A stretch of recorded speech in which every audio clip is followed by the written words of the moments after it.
Now let's delve into factoring a more specific example. This example works on some complex trinomials, it works on some simple trinomials, and we'll kind of see how we can use it to our own advantage here. This strategy is called factoring perfect squares.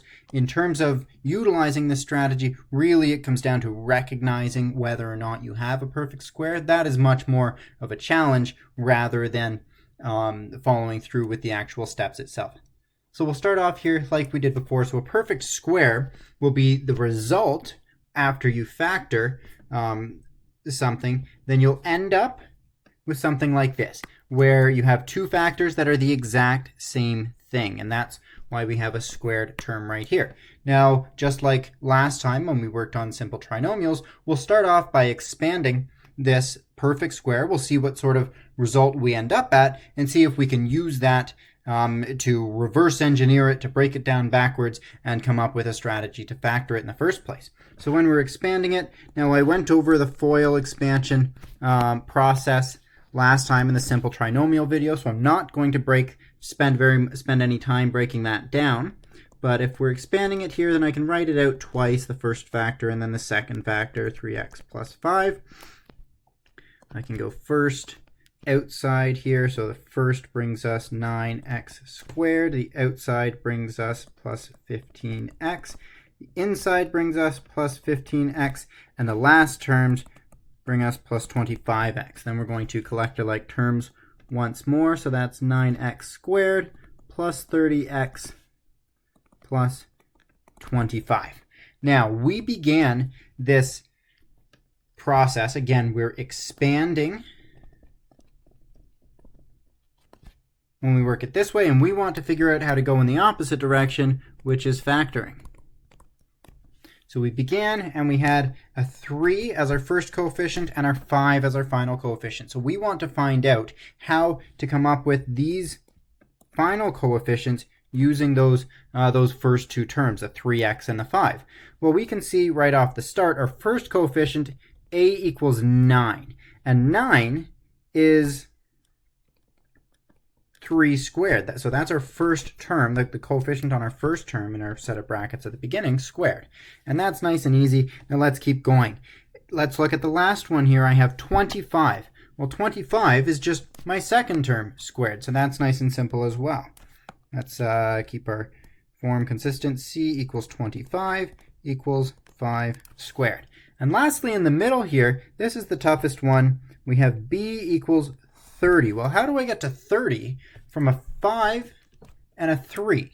It's not that obvious right at the start, but because we went through it and we broke it down, we can see how we got there. We had two 15s that we added together. And we got those 15s because that's 5 times 3. So 30 equals 2 times 5 times 3. And you'll see, well, and you can see, because of the way we expanded it, we're always going to have that 2 there. So it's always going to be 2 times the first coefficient times the second coefficient. That will bring us where we're trying to go. And we can do that in a more general sense over here like we did last time. So ax plus b squared, we can break down to ax plus b times ax plus b. And we can expand this in the same manner, bringing us a squared x squared plus axb plus axb plus b squared. And then if I collect my like terms, that would bring me a squared x squared,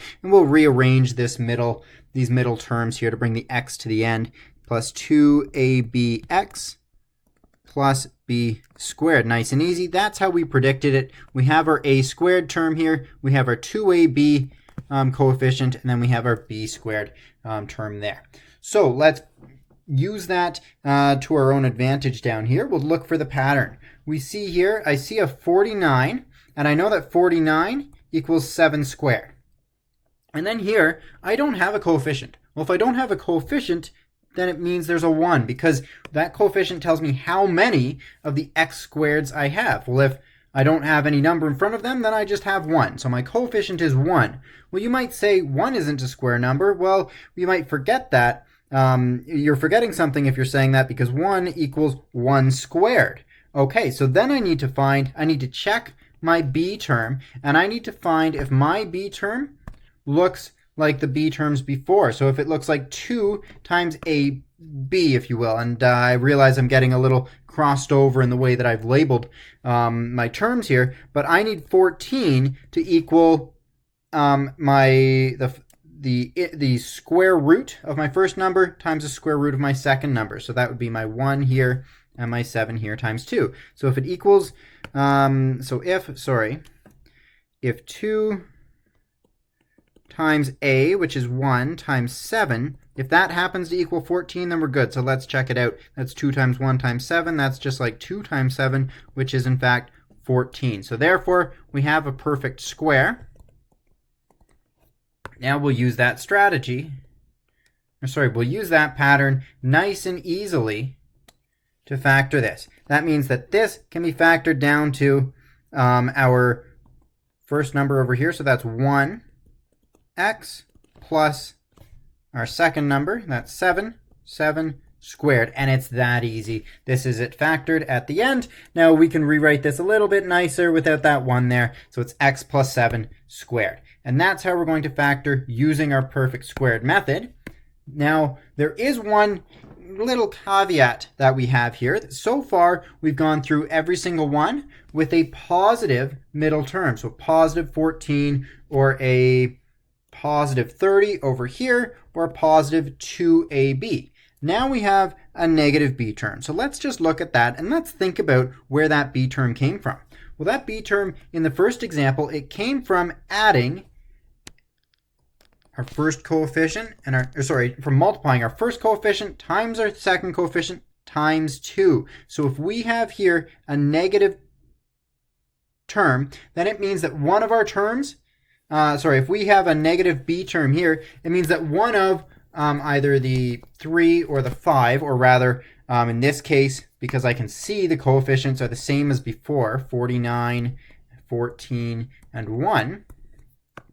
If I have a negative b term, all that means is that my second term is negative, because the second term inside my brackets is going to be negative. So I could factor this into x minus 7 squared instead.